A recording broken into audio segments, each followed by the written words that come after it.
Hey, everybody. You are about to hear a brief retelling of the movie Lifetime. Enjoy the movie. 1997, inmates Banks and Gibson are buried in the prison cemetery. Old Man Long tells that these poor guys have been sitting with him since 1932, and now they've been burned in a fire and finally released. 1932 Club Spanker, Ray Gibson begged the guard to go inside. There was already resting Claude Bank with his girlfriend. They are celebrating Claude's new job as a bank teller. The man retreated to the restroom, and there he was jumped by two burly men. He owed their boss $50 while they raked $22 out of his pockets, which is half his paycheck. He now has nothing to pay with at the restaurant. Ray also came into the toilet. The crook introduced himself to Claude's classmates, but he immediately figured him out. But it's okay. The pickpocket had already managed to take his wallet, but it's already empty, and Ray himself will be pressed for the fact that he recruits customers of banks. It's time for Claude to pay the bill, but he can't. Both delinquents are brought to the docks. Ray calms down the banker, saying that he will only break his finger for an unpaid bill, but Claude talks too much and is going to be drowned. Ray tries to save his own skin and the unlucky banker's life. He promises to deliver a shipment of excellent whiskey from another state, but he needs a second driver and chooses the nearly drowned Claude as his partner. In the car, Claude sulks at the crook. His plans go to hell, and he also laughs at his position. Say behind the cash register usually work women. Samari dreams of opening his own club. Perhaps in the future Claude will give him a loan for it, and he will leave his late pop's watch as collateral. After reaching Mississippi, the partners enter a local cafe without noticing the sign saying entrance is for whites only. Claude again can't keep his mouth shut and walk away. As Ray advises, he demands that they still sell them pie and coffee, but Claude becomes more understanding when the lady pulls out a shotgun from behind the counter. Tashi has loaded the goods into the car. Ray has paid, but he's in no hurry to get back out. He wants to have some fun at the local pub. Claude has to join in. While he gets dumped by the lady, Ray sat down at a table to play poker. He pokes fun at the redneck until the rates did not come to as much as $10. He has nothing to answer with, but he does not intend to stop. So he put his father's watch on the line and he lost, and the gambler immediately left the establishment. Ray saw that there were cards taped to the ashtray. The waitress was in on it with the gambler. Ray had just been duped, but the con man Hancock was not far behind. He was surrounded by white cops led by Sheriff Pike. Hancock began to fight back, hurt the sheriff, and thus signed his own death warrant. Claude came down from above and gave the hooker $2, which he had left as a gasoline reserve. Now they were left with no money and no idea how to get back. Suddenly the bloody corpse of Hancock fell on Clone. Ray briefly began to search his pockets for his watch, and at that moment the losers were discovered by a redneck with a gun. They were immediately thrown behind bars. Claude blames the incident on Ray, and now he's sure to be late for work on Monday. The sheriff comes into the station and acts surprised to hear that Hancock's been killed. Those two were carrying 36 cases of booze, but that's nothing compared to cold-blooded murder. As luck would have it, these two dark-skinned fellows were the only ones he could find. Of course he doesn't care what they say about just pouncing on the body. The partners are hoping they'll be believed in court, but reality has upset them. Fucking life. And now the poor people are being taken to the Mississippi State Penitentiary. All prisoners are dark-skinned and work hard every day. There are no fences, but there are firing lines that start behind the buildings. Whoever crosses it will be shot at once. The sergeant is the main man here, and his right hand is Bob the Jumper. In the barracks, newcomers met with unkind looks. From the next day, our heroes had to wave pickaxes to fall. Claude, as usual, defends his rights and declares that he is not going to work in such heat. Dillard punished the brazen New Yorkers and was glad to know that they were here permanently.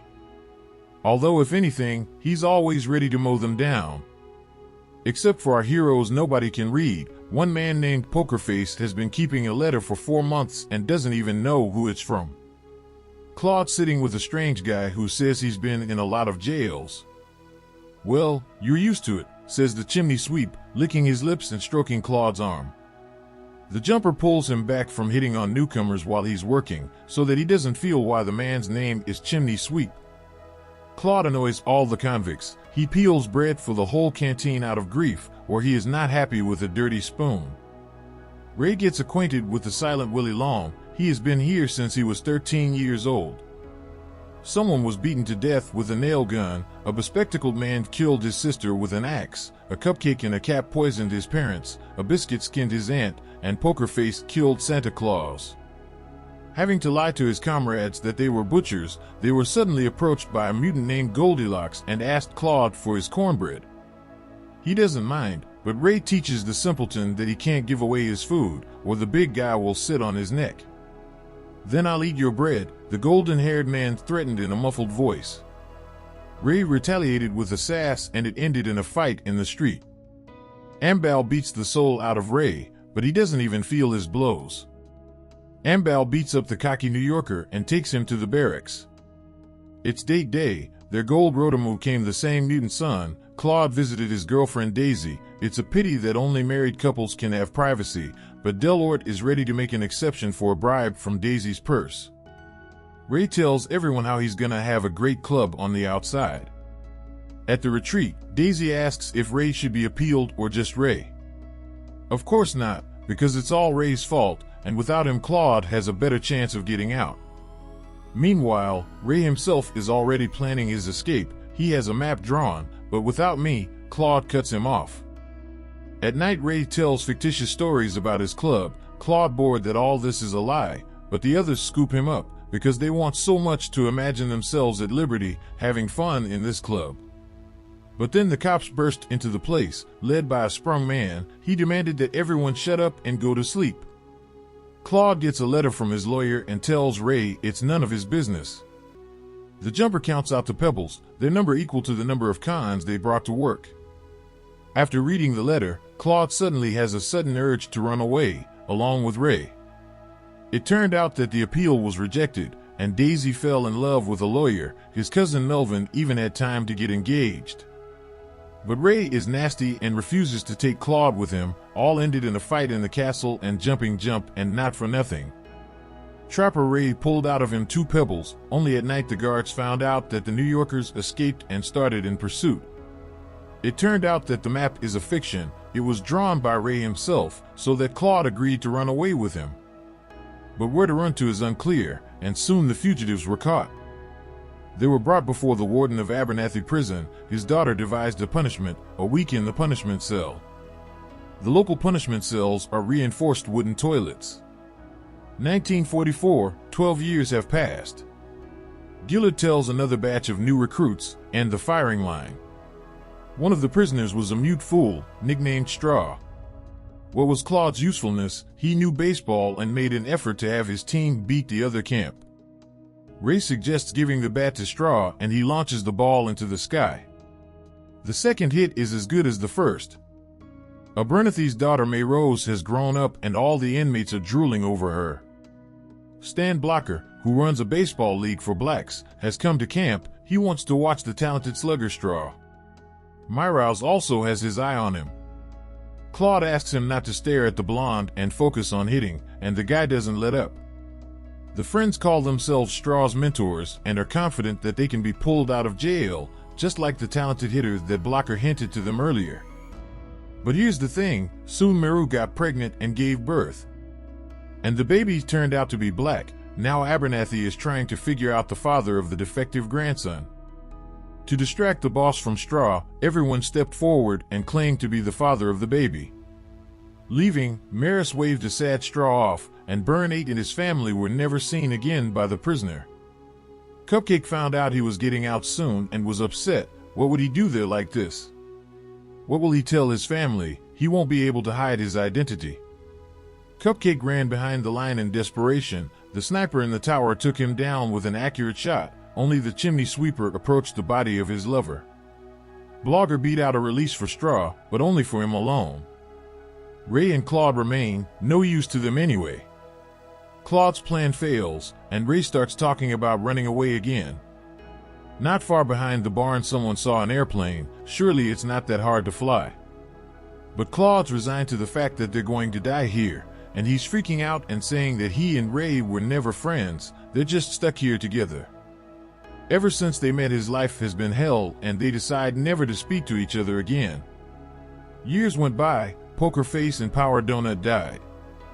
Ray made it to an airplane, but immediately fell and crashed. Goldfinger, Radio, and Chimney Sweeper passed away, and so did Jumping Jack. 1972, another 28 years had passed. Claude and Ray still don't talk. One day Claude freaked out and ran behind the line, only to gorge himself on hot cake. For this, the Dillard put him on the bottles. Keeping an eye on the delinquent, he wanted to keep Ray. If Claude got off the bottles, he should be shot with a shotgun, and then the overseer would set him free. But Ray would rather shoot Dillard himself. For such an impertinent answer, he was put next to him, and then Claude, for the first time in years, turned to Ray. He'd shoot him for sure. The old farts started grumbling at each other, and Claude said he was sorry Mater died, but it was 5 years ago. But they didn't speak then. Dillard informs his companions that they are being transferred to the house of Warden Wilkins. Claude has been made housekeeper and Ray has been made gardener. The latter does not like the fact that his partner is friends with the old jailer. Probably Claude is up to something. He is even trusted to pick up the new warden from the station by car. Claude finds himself among people for the first time in 40 years and sees how the world has changed over the years. Sad, he looks at his aged reflection, and then Claude saw the new warden. It was Sheriff Pike, whom he recognized by the scar on his cheek. Claude told Ray about it at once, but he doubted it. But then on a hunting trip, he suddenly saw his father's watch on the scoundrel. Ray insinuates that he knows where Pike got the watch and then punches him in the face. He forces a shotgun on the warden. The fact that Pike has his father's watch proves that he was the one who killed Hancock 40 years ago. The old cons start fighting over the gun, over the right to shoot the bastard. That's when Pike pulled his gun and Wilkins shot the warden. Ray finally got back the watch that was so precious to him. Wilkins testifies that he accidentally shot Pike while hunting. Wilkins tells the prisoners he can't give them their years back, but he'll sign a pardon for them tomorrow. Except he went to the bathroom and never came out. Died right on the toilet. It was a bad outcome for the comrades. 1997, Claude and Ray are living in the infirmary. They've really spent their whole damn lives in jail, but soon they'll be out of there, feet first. The old guys play poker and make fun of each other. They talk about how some people carry drugs in their anus. So if you want to get high, you got to sniff someone's ass. Claude says he has another plan, but Ray doesn't want to hear about any plans. They're 90 years old. At night there is a fire in the infirmary. Ray rushes inside to find his best friend, and the building starts to collapse. In the morning, the bodies of the comrades were packed in bags, and that was the end of long sad story. And the plan was as follows. Claude was to steal a couple of corpses from the morgue and set fire to the infirmary. And when panic set in, they'd hide in a fire truck and wait till morning to leave. We see the sworn friends finally get to the stadium to watch a baseball game. That was a good plan. Too bad it took Claude 65 years to figure it out.